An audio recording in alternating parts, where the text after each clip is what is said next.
হৃদি এবার আসলেই চরম ভয় পেল। শুভ্রের চোয়াল শক্ত হয়ে গেছে আর চোখ দিয়ে যেন আগুন ঝরছে। হৃদি কাঁপা কাঁপা গলায় আমতা আমতা করে বলল, সরি স্যার, ভুল হয়ে গেছে।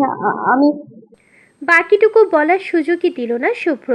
সে সিংহ গর্জনে চিৎকার করে উঠল। Get out! হৃদি আর এক সেকেন্ডও সেখানে দাঁড়ালো না। সে কান ছেড়ে দিয়ে এক দৌড়ে ক্লাসের দরজার কাছে চলে গেল। তবে যাওয়ার আগে দরজায় দাঁড়িয়ে শুভ্রর দিকে তাকিয়ে জোরে বলে গেল, স্যার, যেটাকে আপনি মজা ভাবছেন ওটা কিন্তু শুভ সত্য। কথাটা আমি সত্যি বলেছি। তবে যেহেতু ক্যারিয়ারের সব জানতে চেয়েছেন, তাহলে জেনে রাখুন আমি ডক্টর হতে চাই। বলেই হৃদি শুভ্রের পরবর্তী ধমক খাওয়ার আগেই ঝড়ের বেগে করিডোর দিয়ে অদৃশ্য হয়ে গেল। ক্লাসে তখন কবরের নীরবতা। শুভ্র রাগে কাঁপতে কাঁপতে নিজের হাতের মার্কার পেনটা টেবিলের উপর ছুঁড়ে মারল। কলেজের ক্লাস শেষ করে শুভ্র সরাসরি তার অফিসের সামনে এসে থামল। ঈশান তখন শুভ্রের জন্য অপেক্ষা করছিল। শুভ্রকে দেখে ঈশান দ্রুত পায়ে এগিয়ে এসে বলল, বস, মির্জানুর রহমানের ছেলে মিরাজ তার টিম নিয়ে এসেছে। শুভ্র কিছু একটা ভেবে ঠোঁটের কোণে সে বাঁকা হাসি ফুটিয়ে বলল, ওকে ডান, আমি যাচ্ছি। আর হ্যাঁ, কিপ ইন মাইন্ড, খেলাটা আমার নিয়মে আছে তো। ঈশান মাথা ঝুঁকিয়ে সম্মতি জানিয়ে বলল। জি বস, খেলাটা আপনার নিয়মেই আছে। শুভ্র ঈশানের কাছ থেকে ঠিকানা নিয়ে বাইক ছুটিয়ে সোজা সেই রিসর্টে চলে আসলো। পুরো রিসর্ট তখন সশস্ত্র গার্ড দিয়ে ঘেরাও করা, সবার হাতে অত্যাধুনিক রিভলভার। শুভ্রকে কেউ বাধা দেওয়ার সাহস করল না। সে সোজা রিসর্টের ভিতর ঢুকলো। রিসর্টের সামনে বিশাল লনে একটা বড় টেবিল পাতা, আর সেখানে বসে আছে দেশের নামকরা সব রাঘব বোয়াল ব্যবসায়ী। শুভ্রকে ভিতরে ঢুকতে দেখে সব ব্যবসায়ী যেন তড়িৎ স্পষ্টের মতো দাঁড়িয়ে গেল। ঠিক সেখান থেকে মির্জা উঠে এসে শুভ্রের সামনে দাঁড়িয়ে দাঁত বের করে বলল, আই নিউ ইট। আমি জানতাম সাইফন চৌধুরী আমার আয়োজনে আসতে ভুল করবে না। ওয়েলকাম। শুভ্র কোনো কথা বলল না। একটা অবজ্ঞার দৃষ্টি দিয়ে পা দিয়ে লাথি মেরে সামনে থেকে একটা চেয়ার ফাঁকা করলো। তারপর অত্যন্ত রাজকীয় ভঙ্গিতে পায়ের উপর পা তুলে সেই চেয়ারে গিয়ে বসল। শুভ্রর বসার ধারণ দেখে মির্জারাও নিজের জায়গায় বসল। শুভ্র পকেট থেকে ধীরে ধীরে দামি সিগারেট বের করে লাইটার দিয়ে ধরিয়ে আপন গতিতে ধোঁয়া ছাড়তে লাগলো। তার নীরবতা যেন চারপাশের গুমট পরিবেশকে আরো ভারী করে তুলল। বেশ কিছুক্ষণ পর মিরাজ একজন বয়স্ক ব্যবসায়ীর দিকে চোখের ইশারা করলো। সেই ব্যবসায়ী ইশারা বুঝে মাথা নাড়িয়ে শুভ্রর দিকে তাকালো। তারপর গলা খাঁকড়ে দিয়ে বিনতি সুরে বলল, মিস্টার শুভ্র, আমরা আনন্দিত যে আপনি আমাদের সাথে দেখা করেছেন। সো আসল কথায় আসি, দেশের সব ব্যবসায়ীদের মধ্যে আপনি হলেন প্রধান এবং সবচেয়ে দামি। আপনার সাথে ডিল করে অনেকে আজ বড় বড় ব্যবসায়ী হয়েছে। আমরা আপনার সাথে একটা বড় ডিল করতেই চাই। লোকটার কথায় শুভ্র অত্যন্ত আইসি ভঙ্গিতে টেবিলের উপর পা তুলে দিয়ে চেয়ারে শরীর এলিয়ে দিল। ঠোঁটের কোণে ঝুলে থাকা সিগারেট থেকে ধোঁয়া ছাড়তে ছাড়তে সেই লোকটার দিকে তাকিয়ে শীতল গলায় বলল, খুব ভালো কথা, কিন্তু প্রবলেম একটাই, আই ডোন্ট ডিল উইথ বিট্রেয়ার্স। আমি ডিল করব না আপনাদের সাথে। শুভ্রের এই অদ্ভুত কথায় উপস্থিত কেউ কিছু বুঝতে পারল না। সবার মুখ চাওয়াচাই করতে লাগলো। মিরাজ ভুরু কুঁচকে বলল, হোয়াট ডু ইউ মিন? আপনি কি বলতে চাচ্ছেন? শুভ্র সরাসরি মিরাজের চোখের দিকে তাকিয়ে পাথুরে গলায় বলল, আমি ডিল করব না আপনাদের সাথে। It's that simple. মিরাজ এবার মেজাজ হারিয়ে বলল, তার কারণ রিজনটা তো বলবেন। শুভ্র সিগারেটের ছাই ঝেড়ে বলল, সব কিছুর কৈফিয়ত আমি দেই না। সো সহজ কথা, আমি ডিল করব না। আসি, ডিল এখানে ক্যান্সেল।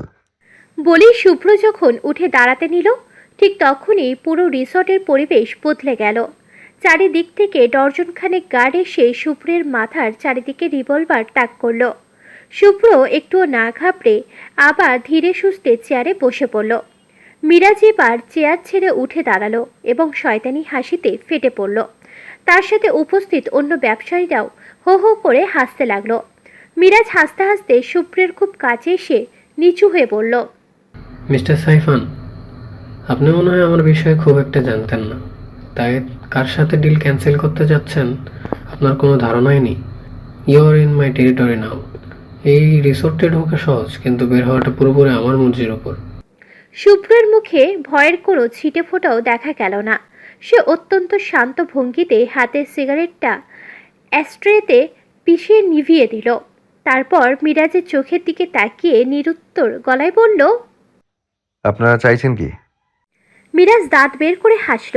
সে টেবিলের উপর থেকে ডিলের শোয়ের ফাইলটা টেনে এনে শুভ্রর সামনে সজোরে এগিয়ে দিল। তারপর আদেশের সুরে বলল, জাস্ট সুইট, এখানে সই করেন। শুভ্র ফাইলটা একবার ছুঁয়েও দেখল না। সে হালকা হেসে বলল, কিন্তু এই ফাইলে যে বেইমানি লেখা আছে, এটা কি আপনি খেয়াল করেছেন? মিরাজ এবার আরো জোরে শব্দ করে হাসল। তার হাসিতে এক ধরনের নৃশংসতা মিশে আছে। সে বলল, সো হোয়াট, আমরা তো বেইমানি করেই খাই। আপনার সাথে দেখা করার কথা স্বপ্ন ছিল আমার, আর সেটা পূরণ হলো। আমি সব ব্যবসায়ের সাথেই বেইমানি করি, আপনি কেন বাদ যাবেন? আপনাকে ডুবোতে পারলে আমার মার্কেটের ভ্যালু আরও বেড়ে যাবে। শুভ্র শান্ত চোখে মিরাজের দিকে তাকিয়ে বলল, তার মানে আপনি আমাকে পেছন দিক থেকে ছুরি মারছেন? মিরাজ কুটিল হেসে উত্তর দিল, I love playing games from the back side.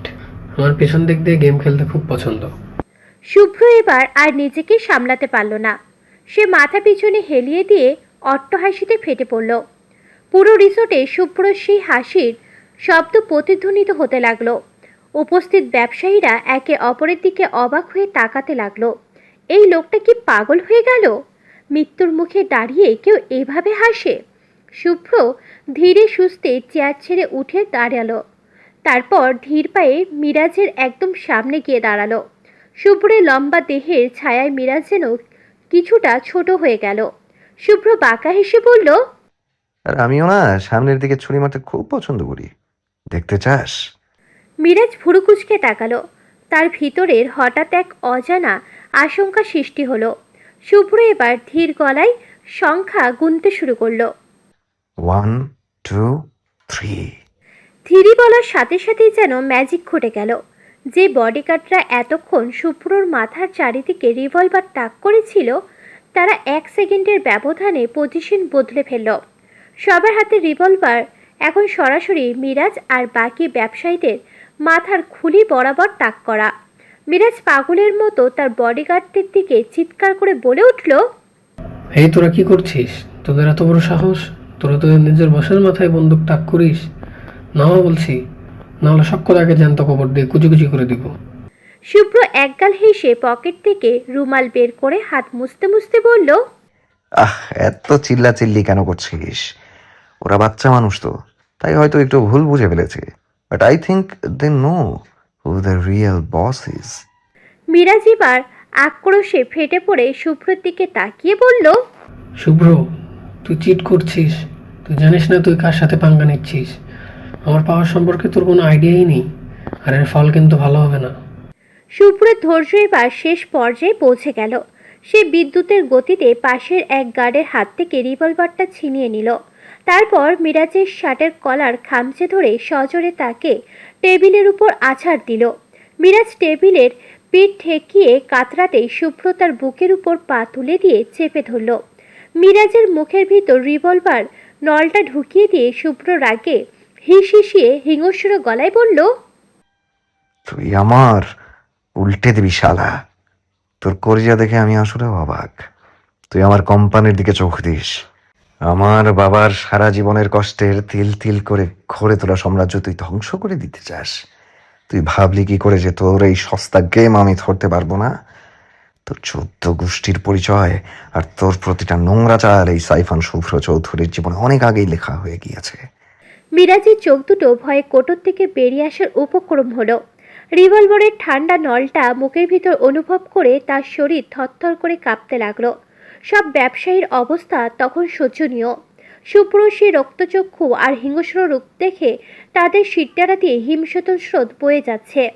একজন বয়স্ক ব্যবসায়ী হাত জোর করে কাঁপতে কাঁপতে বলল, আমাদের ছেড়ে দিন। আমরা কি করেছি? আমরা তো শুধু ওর কথাই এখানে এসেছি।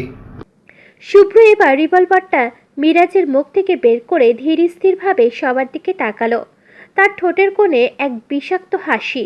সে শান্ত গলায় বলল, আরে এত তারা কিসের? সবাই মিলে প্ল্যান করেছিলেন শুভ্রকে মারবেন, তার সাম্রাজ্য দখল করবেন। এখন না মেরেই চলে যাবেন? সবার মনে হলো তাদের আত্মা বুঝি খাঁচা ছাড়া হয়ে যাবে। শুভ্র যে এতটা ধুরন্ধর আর ভয়ঙ্কর হতে পারে সেটা কারো কল্পনাতেও ছিল না। তারা জানতো শুভ্র গম্ভীর আর জেদি, কিন্তু এই খুনে মেজাজ তাদের ধারণার বাহিরে। শুভ্র বাঁ হাত দিয়ে পকেট থেকে ফোন বের করে কানে ধরে শুধু বলল, কামিন। কয়েক মিনিটের মধ্যে বাইকের তীব্র গর্জন শোনা গেল। ঈশান ঝড়ের বেগে রিসর্টে ঢুকে সরাসরি টেবিলের সামনে এসে দাঁড়ালো। তার হাতে কিছু মোটা ফাইল। ঈশান ফাইলগুলো টেবিলের উপর রেখে শুভ্রের উদ্দেশ্যে বলল, বস, এখানে সব আছে। এই লোকগুলো কাদের কাদের কাছ থেকে কত টাকা খেয়েছে আর কতগুলো কোম্পানি জবরদস্তি করে নামমাত্র দামে লিখে নিয়েছে, তার সব প্রমাণ এখানে। শুভ্র ফাইলগুলো টেনে নিল। প্রতিটা পাতায় বড় বড় ব্যবসায়ীদের কুকীর্তি, কার কত পার্সেন্ট ব্ল্যাক মানি আছে আর কার কার কোম্পানি তারা ধ্বংস করেছে, সব একদম নিখুঁতভাবে লেখা। শুভ্র একটা ফাইল খুলে মিরাজের থতমত খাওয়া মুখের সামনে ধরল। তারপর রাজকীয় ভঙ্গিতে আবার সে চেয়ারে বসে পা তুলে দিয়ে বলল, look Miraj, I have all your details. তুই আর তোর এই চালা চামুন্ডুরা মিলে গত 5 বছরে যা যা পাপ করেছিস সব এখন আমার হাতে। সই কর এখানে। কলেজ শেষে শুভ্রাদির সাথে আড্ডা দিয়ে দিদি রাস্তার মোড়ে এলো একটা রিস্কার খোঁজে, কিন্তু আজ ভাগ্যটাই খারাপ। একটা রিস্কাও খালি নেই। বিরক্তি নিয়ে সে সামনের দিকে হাঁটতে শুরু করলো। কিছু দূর যাওয়ার পর হৃদির মনে হলো ঠিক পিছু পিছু কেউ আসছে। এক ঝটকায় হৃদি পিছন ফিরল, কিন্তু কাউকেই দেখতে পেল না। ভাবলো মনের ভুল। আবার সামনে হাঁটা শুরু করতেই সে একদমই অনুভূতি যেন কারোর পায়ের শব্দ একদম ওর সাথে তাল মিলাচ্ছে। এবার রীতি একদম বাজ পাখির মতো কৃপতায় পিছনে ঘুরল আর দেখে ফেল 3-4টে ছেলে ওকে ফলো করছে। হৃদিকে তাকাতে দেখে ছেলেগুলো এমন ভাব করলো যেন তারা মহাকাশ গবেষণা নিয়ে ব্যস্ত। এদিক সেদিক তাকাতে লাগলো। হৃদি এবার আর নিজেকে সামলাতে পারল না। 2 হাত কোমরে দিয়ে গজগজ করতে করতে এগিয়ে গিয়ে ছেলেগুলোর সামনে দাঁড়ালো।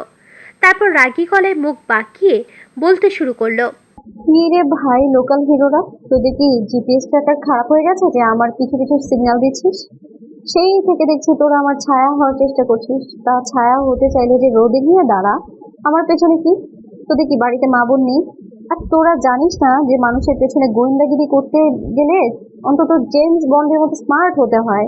তোদের তো দেখে মনে হচ্ছে ডাস্টবিন থেকে সদ্য রিজেক্ট হওয়া পচা আলু। হৃদির কথা শুনে ছেলেগুলোর চোখ চড়ক গাছ। একটা ছেলের হাতে ফোন ছিল, সে তার বসের সাথে লাইভ করেছিল। হৃদির পচা আলু গালি শুনে সে এতটাই টাসকি খেয়েছে যে বসকে ওপাশে থেকে আপডেট দিতেই ভুলে গেছে। একটা ছেলে তেরামি করে গাল চুলকাতে চুলকাতে বলল, কি বললি? আমরা পচা আলু? এই মেয়ে, তুই জানিস আমরা কারা? আমাদের পাওয়ার সম্পর্কে তোর কোনো আইডিয়া আছে? হৃদি এবার তাচ্ছিলের হাসি হেসে বুকে 2 হাত ভাঁজ করে দাঁড়ালো। তারপর গলাটা একটু নামিয়ে দরদ মাখা সুরে বলল, ও মা, আমি তো জানতাম না আপনারা পাওয়ার স্টেশন থেকে এসেছেন। খালু, জানি না তো আপনারা কারা, তবে আপনাদের ভাবসাব দেখে এইটুকু বুঝতে পারছি যে আপনারা হলেন মাইয়া মানুষের পিছু নেয়া পাড়ার সেই ভ্যারেন্ডা ভজা কুকুর, যাদের কাজ হলো খামোখা ঘেউ ঘেউ করা আর পাবলিকের জুতার বাড়ি খাওয়া। ছেলেটা ফোনের ওপাশ থেকে তখনও হ্যালো হ্যালো, কি হচ্ছে ওখানে? বলে একটা গম্ভীর কণ্ঠে ভয়েস আসছে। হৃদি খেয়াল করলো ছেলেটা বিস্ময়ে কথা বলতে পারছে না। হৃদি এক ঝটকায় ছেলেটার হাত থেকে ফোনটা কেড়ে নিয়ে নিজের কানে ধরলো। তারপর ওপাশের মানুষকে উদ্দেশ্য করে বলতে শুরু করলো, হ্যাঁ, আসসালামু আলাইকুম খালু। জানি না আপনি কে, তবে আপনি এখন যার সাথে কথা বলছেন সে এখন কি করছে জানেন? সে আপনার হয়ে কাজ না করে রাস্তায় দাঁড়িয়ে আমার পিছু পিছু ঘুরে আমাকে ডিজিটাল সিগন্যাল দিচ্ছে। আপনার এই পোষা বিড়ালগুলোকে কি ট্রেনিং দেননি যে মানুষের পিছু নিতে গেলে অন্তত বিড়ালের মতো নিঃশব্দে আসতে হয়? এরা তো দেখি ট্রাকের হর্নের মতো আওয়াজ করে পিছু নিচ্ছে। ফোনের ওপাশ থেকে কোনো উত্তর আসলো না। তবে অদ্ভুত নিঃশ্বাস আসছে। হৃদি আবার বলতে লাগলো, শুনুন খালু, আপনার এই চালাগুলোকে একটু চ্যবনপ্রাশ খাওয়াবেন, হ্যাঁ? এদের তো দেখলেই মনে হচ্ছে ঝিঝি পোকার কামড় খেয়ে প্যারালাইজ হয়ে গেছে। এরা আবার আমাকে ফলো করবে কি?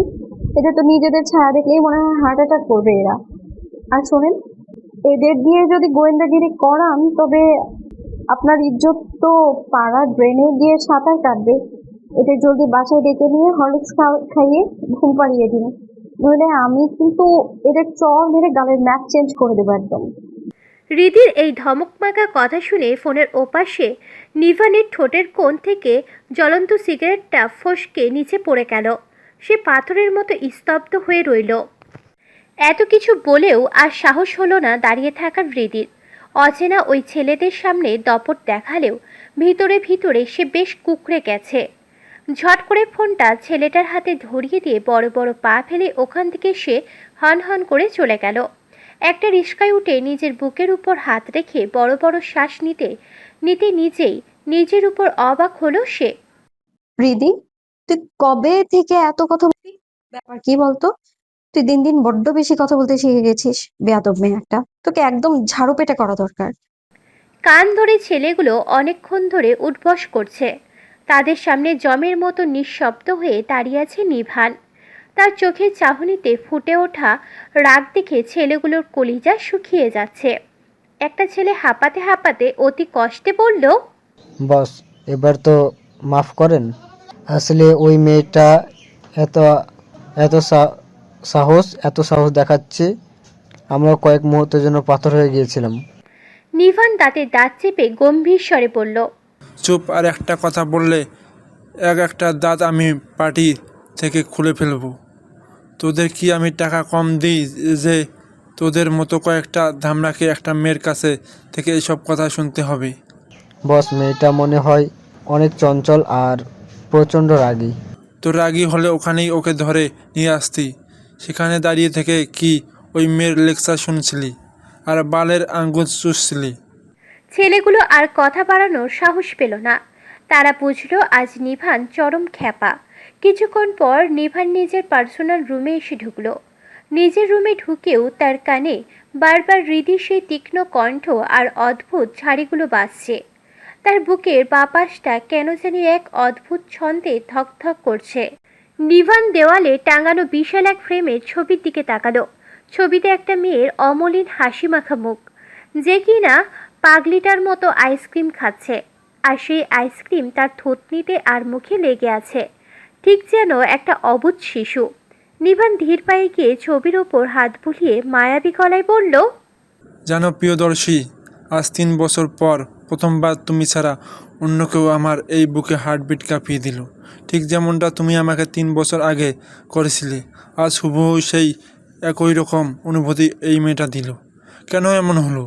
আমার জীবন তো তুমি ছাড়া অন্য কোনো নারীর অস্তিত্ব ছিল না, তবুও কেন একটা অপরিচিত মেয়ে আমার হৃদস্পন্দন উল্টাপাল্টা করে দিল? নিভান এক দীর্ঘশ্বাস ছেড়ে জানালার বাইরে তাকিয়ে আবার বলল, তবে তুমি কোথায় আছো প্রিয়দর্শী?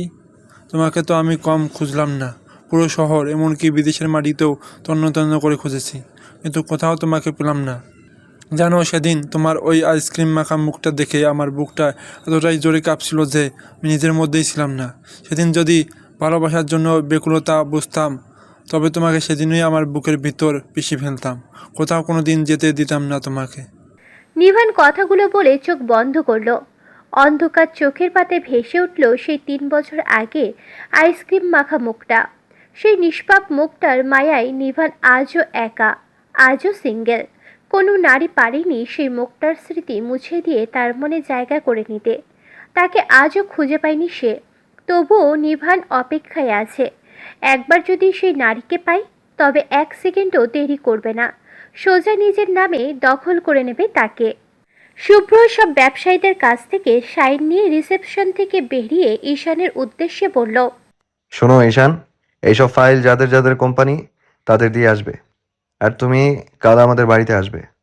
ঈশান মাথা নেড়ে সায় দিয়ে বলল, ওকে বস। শুভ্র আর দাঁড়ালো না। বাইক স্টার্ট দিয়ে তীব্র গতিতে বাতাসের সাথে মিশে গেল। হৃদি বাড়িতে এসে লম্বা একটা শাওয়ার নিয়ে ফ্রেশ হলো। ড্রয়িং রুমে ইমনকে বসে টিভি দেখতে দেখে সেও গিয়ে পাশে বসলো। তারপর আয়েশ করে ইমনের চিপসের প্যাকেট থেকে চিপস বের করে খেতে থাকলো। হঠাৎ ইমন প্রশ্ন করলো,